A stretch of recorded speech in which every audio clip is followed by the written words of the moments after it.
Well, hello all my beautiful mer people.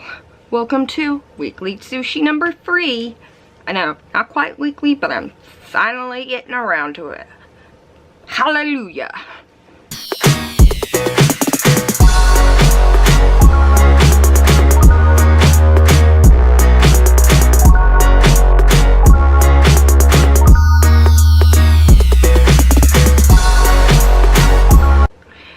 So, welcome to Weekly Sushi. If you guys are new, welcome. Weekly Sushi is it's a series where I like to film something once a week and get it up just raw. And the first couple of sushis I've been doing, I've been talking about me, my past, and how I got hurt, how I ended up where I am today, and the challenges I faced, because I know when I was going through those difficult spots, sorry, rearranging from my back here, but I know when I was going through those difficult times, I felt so alone, and as I recovered and got better and pulled out of my depression, I realized I wasn't the only one who felt that way. So hit that subscribe button and you'll get lots of weekly sushi and you'll never feel alone. Yeah, that's what I'm trying to build here on my channel. It's just like I don't want anybody to ever feel alone in their pain, whether it's emotional or physical. So I've been putting off part 2 to my lawsuit. If you guys haven't seen part 1 of my lawsuit, I did it on my last weekly sushi. I'll link that below and a playlist below. This is part 2, and I told you guys about how I got hurt, about how I got hurt in a store because water had leaked out of a water dispenser, and I filed a lawsuit because that was the only form of justice I could get, since I lost my dream career. I can't have kids. It turned my whole life upside down. There are normal everyday activities that I cannot do because of my back and how limited I am now and how much pain I am in. I am in constant pain all the time. And I also talked about how sometimes, you know, when I'm in pain, that triggers me to think back on this whole lawsuit and everything that's happened and how horribly it went. As I think I told you in my first sushi that I lost my lawsuit. So this part 2, I took you through the private investigator and having a crap lawyer all the way to the court, and that's where I stopped because the court part and what happened was a whole thing in itself. So I made notes for us so I didn't forget. I almost didn't want to do notes because I've been really dreading talking about this because this was a very, very dark time in my life. This was, if I didn't have my mom and Patrick, I probably would have killed myself. And I know that's probably shocking for some of you guys to hear. Keisha, like, that's not the Keisha I know. You would have killed yourself, and you're what? And when you hear everything I went through, I think you'll understand where I was and where my mind was at that point when I wanted to do that. I'm just very lucky that I have my mom and Patrick. So if I didn't have those two, I probably wouldn't have made it. Okay, so the court. First of all, court took from a long time to get to. I filed the lawsuit in 2011 when I got hurt, and this was May of 2014. So first we got assigned a judge, and it was a female judge, and I guess when you file lawsuits or have court cases, the lawyers, each lawyer has a right to one time switch that judge and say, no, we don't like this judge, and they use this like free card basically to say, we don't think this judge is right for the case. And usually the judge will go, okay, because most judges are trying to get everything off their docket and have nothing to do. Because they're so busy with everything, they're always trying to get rid of everything. So the judge will usually approve it, and the case will get reassigned to the next judge in rotation. Or appropriate judge, because not all judges see the same cases. So this is what happened. And I remember thinking, why are they doing this? Is it because it's a female judge? And their excuse was she was a new judge and they didn't think she had enough experience with personal injury to try the case, which found out was a lie. Later on, I think this was like a year after the case, I found out that the opposing counsel, the store I was suing, their lawyer knew the judge who tried the case. That they actually knew each other through Boy Scouts or Little League or something like that. I found out afterwards. So there was a reason why. He knew that judge. He had tried cases with that judge. He also kind of knew him as an acquaintance outside of the courtroom. So he knew that judge, how he worked and how he would rule in certain things. Because when it comes down to it, it's in the court. Most of the time, it's not like Law and Order, right? You'll have the lawyer go up there and ask questions, and usually the other counsel will sit there and call out, I forget what they call them, but to like knock off, like one was called hearsay, you know, or what do you call it? Damn it, I can't remember. Brain fog, but they would strike down every sentence I basically said in court, any document that brought up, and they had different ways to name it as hearsay, or like, it's not relevant, other things like that, so that that piece of information doesn't get heard by the jury. And I had a jury trial too, which sucked about this as well. I'll get to that, but okay. So they switched the judges, and a lot of my evidence got thrown out of court because of this judge already having a bias towards the opposing counsel. The other store's, the store's lawyer, okay? So, like, my medical records got thrown out. They said it was hearsay, and because not every one of my doctors was there to listen, to talk specifically to the records, that I couldn't use them. But but the bias, the bias came in when, sorry. This is just like a lot for me to talk about, so I'm trying to spit it out as fast as I can to get over it. Okay, so they said my medical records were hearsay. So, I had to take a little break there. Okay, so I was told that my medical records were considered hearsay.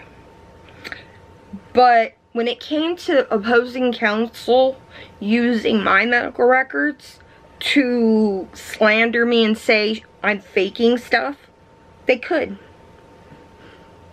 Which was, biased, right?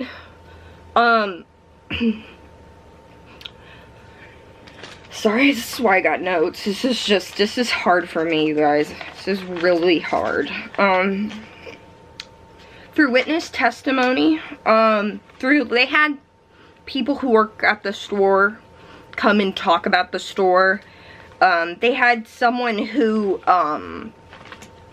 serviced the water dispenser come in and talk, and through those documents we found out that the water dispenser, like I said in the last video, had just been moved to the location where I fell 2 weeks prior, right? Because they had remodeled the store, and it was a water dispenser. And the service guy proceeded to say that from what he remembered, the pipes had to be run from the ceiling, and when asked if they had a certified plumber and, you know, reroute those pipes, he couldn't say. He said, I don't know. So, and then there was documentation that the opposing counsel had submitted, which was probably, I don't know why they did this, but it was a slap in the face, you guys. It was like, I was just like, oh my god. After I fell that same day, they put in a service notice for this company to come out and service the water dispenser. And it was hours in the afternoon after my slip and fall. So the picture was starting to surface that this machine wasn't put in right, and the water leaked from it. And my case would have set a precedence, because there wasn't any other cases like this where someone in my state had slipped and fell inside an aisle after one of these dispensers. And the opposing counsel's argument is that it wasn't the machine that leaked. They said it was a customer that spilled that water. And that was not their fault. And that they didn't have enough time to get over there to clean it up. So they should not be held liable. That was their defense. Our defense was that it leaked. And it was their responsibility because it was negligible to put a water dispenser on a blind corner where patrons frequently walked. And where people would be spilling. And the mat that was in front of this dispenser was not big. That was another thing we found out. There was video surveillance footage. And at the very end of the surveillance footage, after I fall and I'm taken away and I go away in an ambulance and my whole life is ruined, you see this lady, a worker, walk up with a big rug and replace the smaller rug. And the tape ends. In this tape, before she showed up, we could see security walking down the aisle, looking underneath the racks. Like, to see what the, I don't know what he was looking under the racks. There was no other customers. He was looking at the bottom of the shelf on the floor. And when opposing counsel, when their store people were questioned, they said, oh, he was helping a customer. But there was no customer around. And I'm like, I'll tell you what he was doing. He was looking at the water that had leaked from your faulty pipe job. Yeah. The other part, I didn't get to talk about how after all this and after I got hurt in their store, they harassed me and sent people to Philip. Sorry, Philip just got up here. Philip, get down from there. Sorry. Philip got up on the thing where I have you guys sitting. But anyways, okay, so, back to what I was saying. Philip, you got me stuck. Brain fog. Okay. Wiggle my toes, get neurons firing. That's a spoonie hack I learned. I learned that from Peter Mon this week, that if you wiggle your toes, it fires the neurons in your head. And you remember, so we'll see how that works. Okay, neurons. Okay, so the water leaked, right? And I didn't get to talk about how they sent a private investigator to follow me around, and they had one of them camp in front of my house. And the judge said that was not relevant to my case. He said that didn't have anything to do with my case because that had nothing to do with the accident, that came out after. And I say, well, why would they have to come follow me around? Why would they have to send somebody to my house and talk to my neighbors? If this was just an accident and water just spilled out from a customer, that it was a customer's fault, why are they sending someone to follow me around like that? So, during the trial too, when the jury was selected, my shitty lawyer didn't let me go in the courtroom and help select the jury members.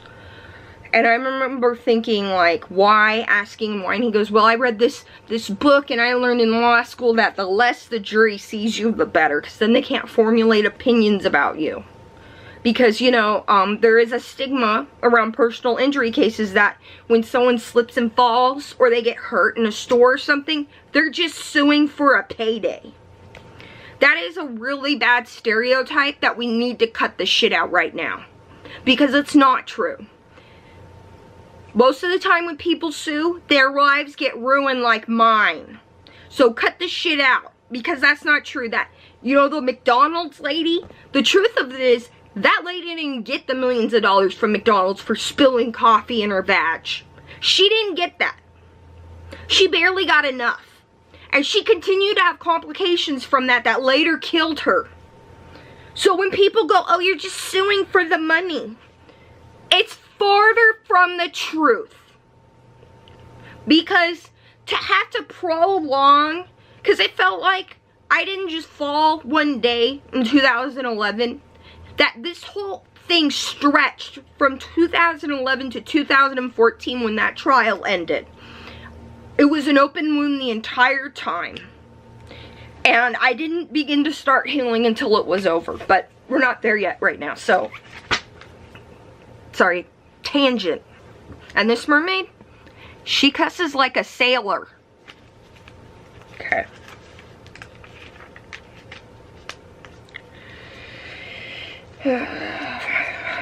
Okay.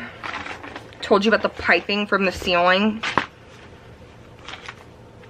And they were finding this hard too because my case would have set a precedent.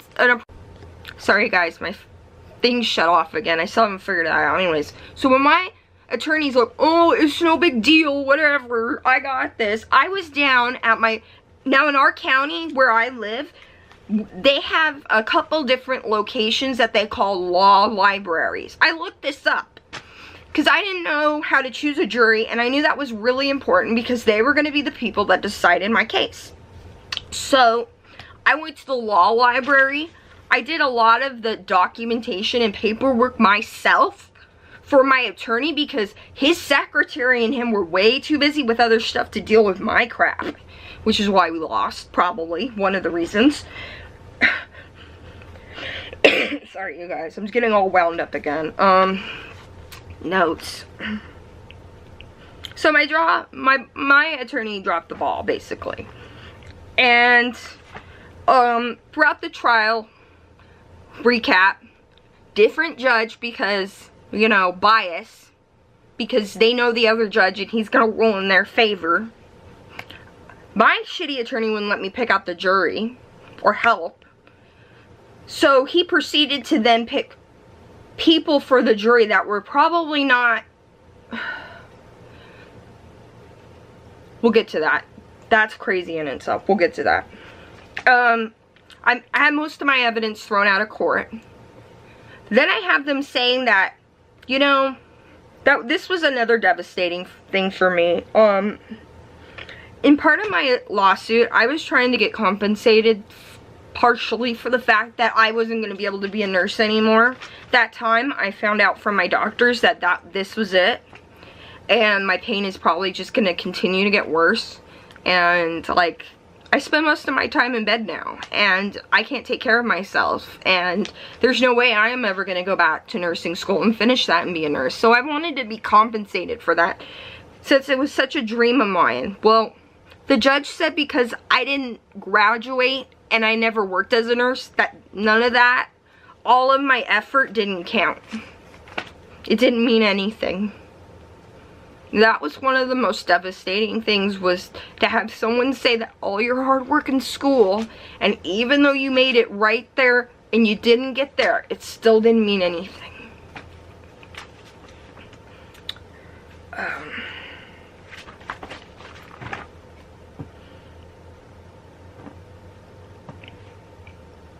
I'm sorry if this is all over the place, you know.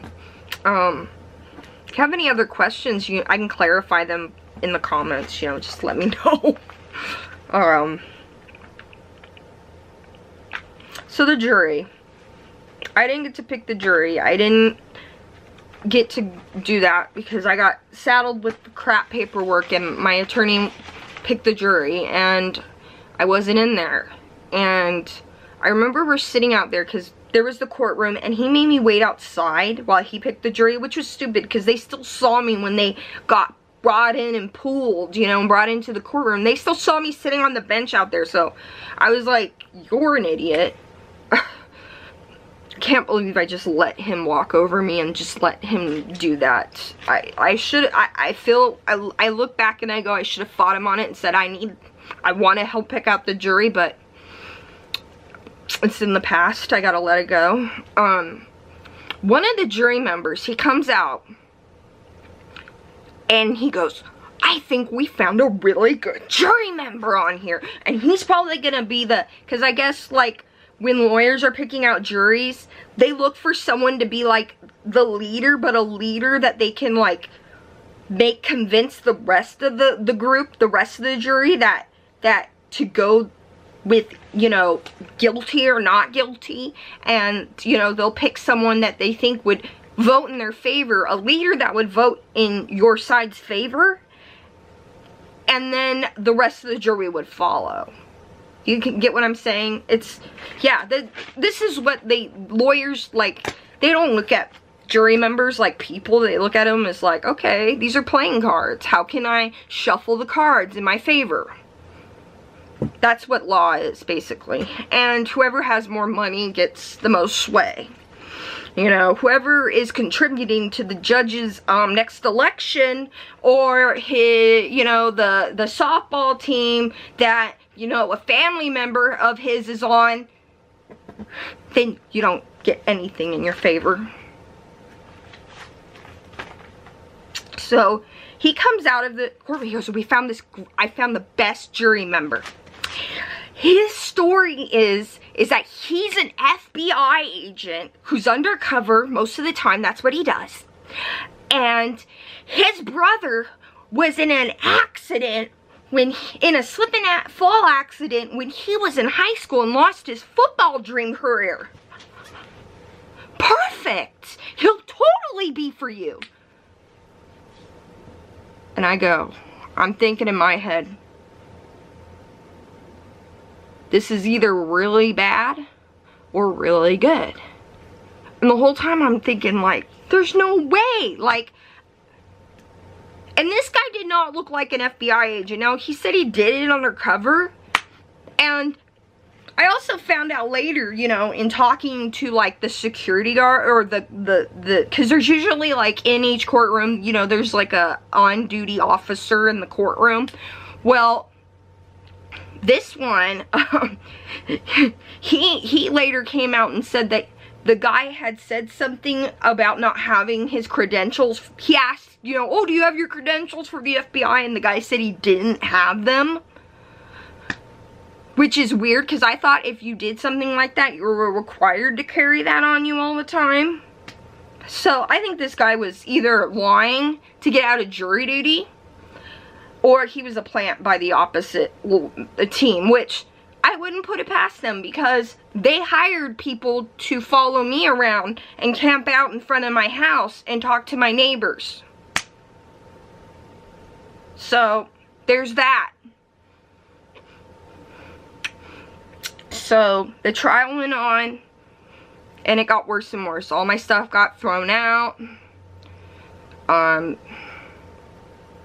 And it came down to, for the jury to decide, right? And it was like one of the last days before the jury got to go deliberate. And I think, because my verdict came down on a Friday, and I believe this was like the Thursday or Wednesday before that. I can't remember.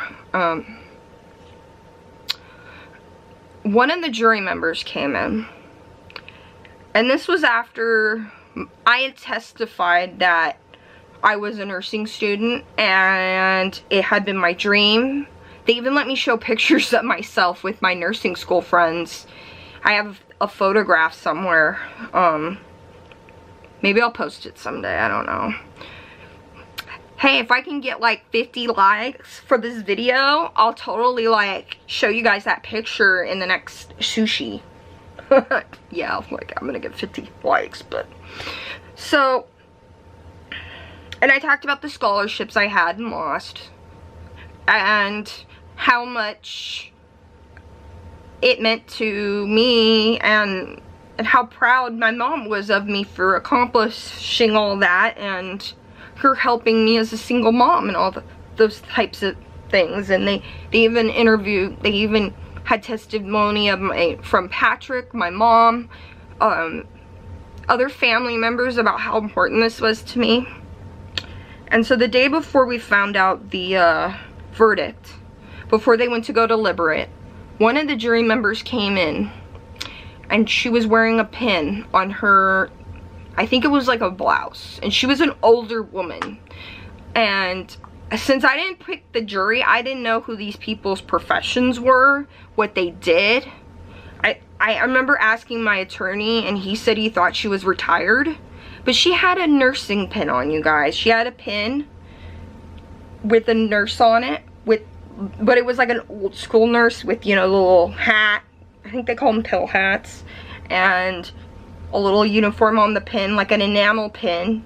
And it said, like, it said something about how nurses rock or something like that. I saw it and I thought, oh my God, this is it. They saw who I am. This lady gets it. She saw everything I lost and understands. And they read the jury instructions. That's the other thing that was shitty about this. Before they went in to deliberate, they give the jury instructions, and they basically tell the jury how to look at the evidence and how to vote not guilty or guilty. And they tell them that in there they need to help the jury so they don't get stuck not deciding. They tell them, you need to decide what was most likely to happen. What's the easiest answer, or what was most likely to happen. And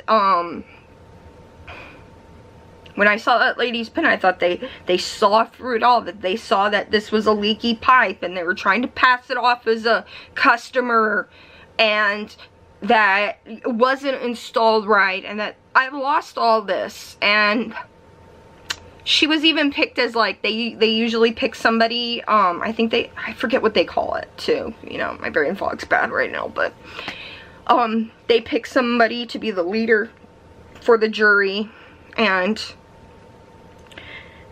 give out the instructions and read them out and stuff to them when they go into their little, like, place to deliberate. And she was it. The older lady with the pin was it, and I thought that was a good sign. But it wasn't. I remember when me and my mom showed up for the verdict, because they told the jury that it was the end of the day by the time they got the instructions and whatnot, and they told them, well, you'll just come back tomorrow on Friday and you guys can deliberate, and if you need more time, it can go into next week, but I'm sure you guys will be able to make a decision on Friday. And I remember when we were sitting there waiting outside the courtroom to go in, and my mom and me were sitting there. Patrick couldn't come because this trial lasted almost 2 weeks. And so Patrick had used all his vacation time up at that point, and he couldn't be there. And so it was just me and my mom who went for the verdict. None of my other family members. I had family members who had just moved, so they weren't there. And I remember seeing the jury sitting out there, and they wouldn't look at me. And I had this little voice that said, it's not good. This is not good. And I told my mom, I go, they won't look at me. And she goes, that doesn't mean anything. This is gonna be good. This is gonna be in your favor. And everybody had been telling me this. But I knew when they wouldn't look at me and they were all just, like, down the hall, like, not looking at me, that it wasn't good. And we went in, and they read the verdict. It was not guilty. The room went dark for me. I just buried my head in my lap and began to wail.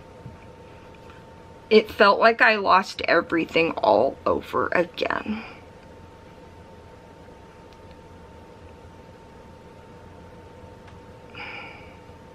A part of me that used to be happy was gone and was never coming back.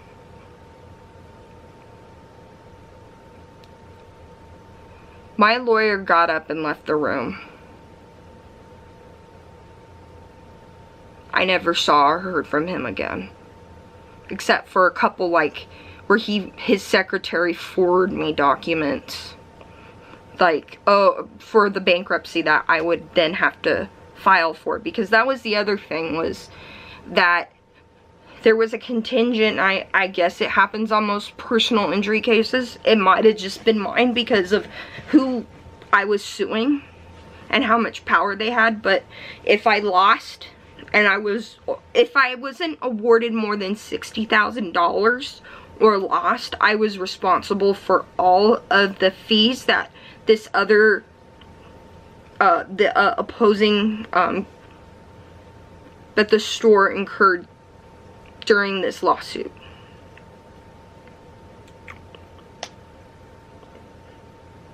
So not only I had no money because I had to drop out of school, and my mom and Patrick at the time, we were all just making it. We were living in a foreclosure, and now I was having to file bankruptcy.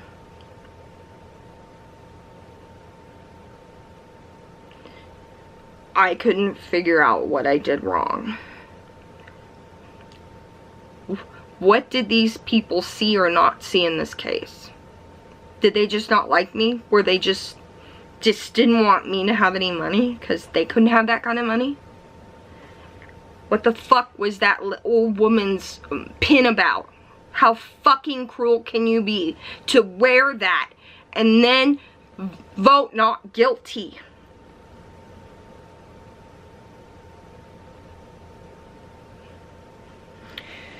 There was a jury member who was a young girl on the jury. And later on I found out that she got put in contempt of court for something, but since my lawyer took off, I couldn't figure out what it was. And she was sent back to the jury pool, and she had to redo jury service all over again. And this girl, I remembered, and I looked her up on social media. And this was several months later after the trial had ended. She was pregnant. She had gotten pregnant right after my trial. And she had a baby.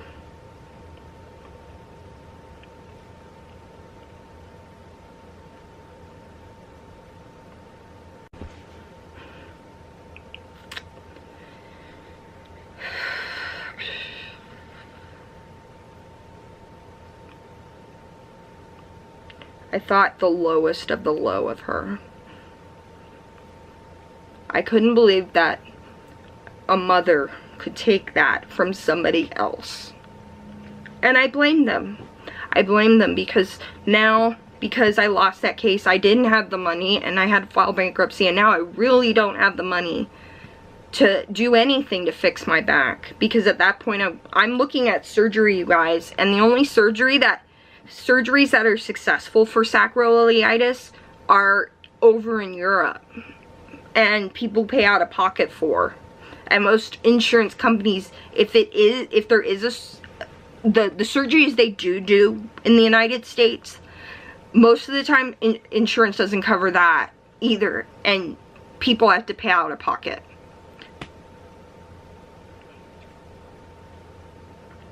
How could she take that away from me? Because I saw that. That's what I thought. I thought these people didn't want me to have that money because they couldn't have that money. But they didn't realize that it was more than just money they took from me. They took my chance to have a pain-free life. At the time, I'm thinking they took my chance to have a pain-free life. They took my chance to have a baby. They took my happiness. They took me getting out of bed.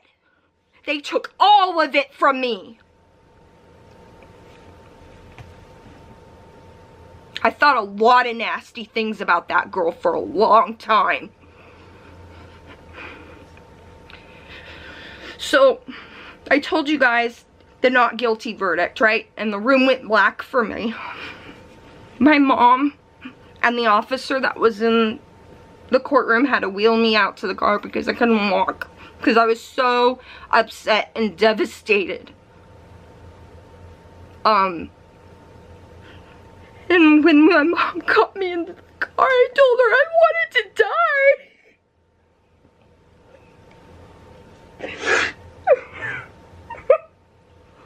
I told my mom I wish I had all my pills with me, because I would take them all. Why should I live in a world that's only meant to hurt me and take everything I work for away? That's what I wanted to do at that point, and that's what I felt like those people drove me to that point, to wanting to kill myself, and I hated them.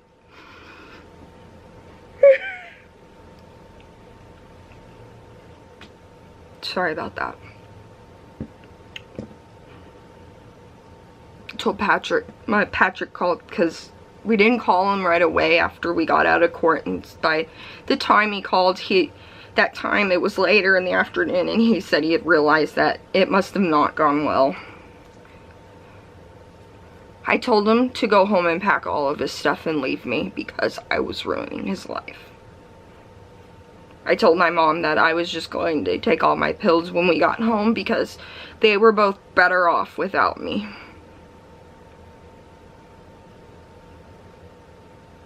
But I'm glad my mom was there. She was able to talk to me. She told me, it's just money. It's just money, Keisha. It doesn't matter. It doesn't matter if you have to file bankruptcy. You have me and Patrick. We love you and we want you around. It's just money. You can't blame those people. They didn't have the whole truth. My mom told me that that this store, this company, had their karma coming to them. And I needed to just keep moving on. The next couple days were real hard. I slept with my mom in her bed. Her and Patrick did everything they could to keep me happy, even though I was really brokenhearted and felt dead inside.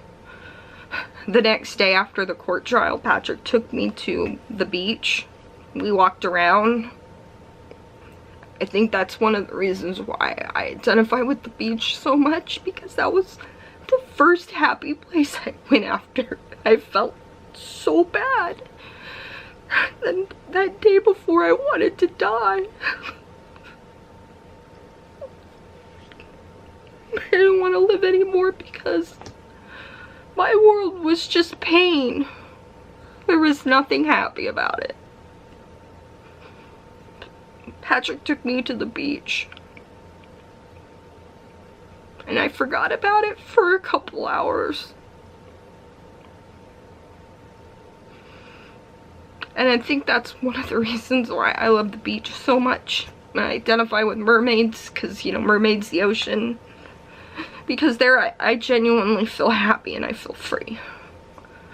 It was one of the first places I went to after that, and it was better than any kind of medicine I could have ever taken.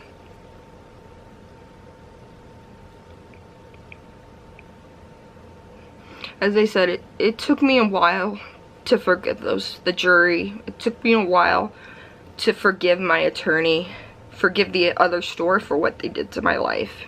Because I didn't see the big picture at that point. After that was when I started my Instagram account. And I discovered the Spoonie community. And I discovered that there was other people like me who lived with pain all the time and had their lives end up like mine, and that I wasn't alone. I made a lot of really good friends. And because of what I had previously been through, I understood what they were going through, and I was able to be with them in a way that nobody else could. Because not everybody knows what it's like to go through such a dark time, such a rock bottom. I call that day, that day my rock bottom. Because after that, everything just got better. And it's still getting better. I still live with pain. But I'm learning to make that into something good.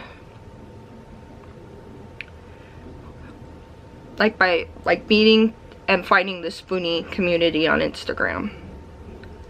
And then I started my YouTube channel because I met so many people like me on Instagram, and I wanted to reach out to more people. And so that's why I started my YouTube.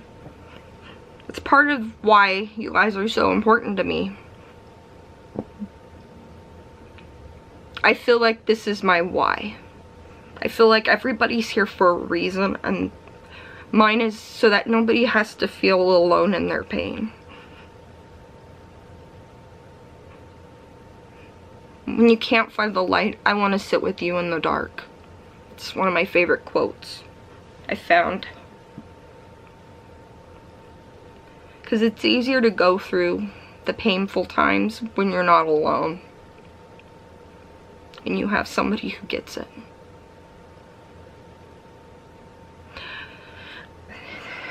I think I got everything. There's a lot more that I could say. But the point is that I learned to forgive everybody. I learned to forgive them even though they probably don't deserve it. Some people. But because it was better for me to move on. And it would give me the strength and the courage to help others. And make sure they never have to go through what I did.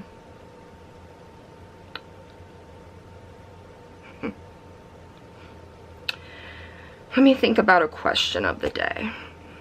I know the first one we did self-worth, and there wasn't one the second time. Let me think. I got it now. I told you guys in there that going to the beach, and that's probably the reason why I love it so much, is because the beach was what one of the places I first went after I hit my bottom, and it made me happy. And the beach to me, I think, is my escape, safe place, the one place where I find my happy.